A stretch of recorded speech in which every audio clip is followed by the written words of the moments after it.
outro diagnóstico que também acabam se confundindo é o TDAH. Então, TDL e TDAH, eles podem ser coexistentes, porém também podem ser um diagnóstico diferencial. Então, quando eu tenho uma alteração de estrutura na língua, alteração gramatical, uma criança tem dificuldade em construir frases, dar gênero, dar flexão do verbo correta, colocar a palavra no lugar certo, construir essa narrativa de maneira coerente e com os elementos de coesão, essa dificuldade ela não é do TDAH, é uma dificuldade de língua. Então, ela vai ser uma dificuldade dentro do TDL. Então, por eles serem muito coexistentes, a gente tem que ter muito cuidado.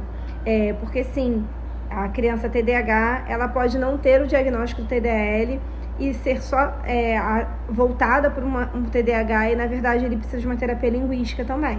E também acontece o caso da criança não ter a medicação administrada e, na verdade, a questão dela não é o atencional, é simplesmente uma questão de compreensão. Essa criança não compreende a mensagem, ela vai ficar dispersa, ela pode ficar agitada, ter dificuldade de comportamento.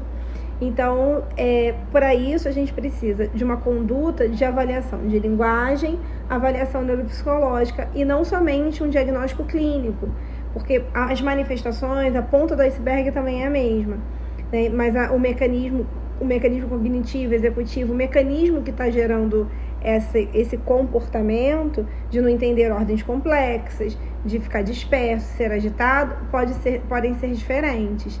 Então, para isso, a gente precisa de uma avaliação de linguagem, uma avaliação neuropsicológica, para a gente entender esse funcionamento executivo, se tem sim alteração dentro do TDAH, mas se tem alterações de linguagem.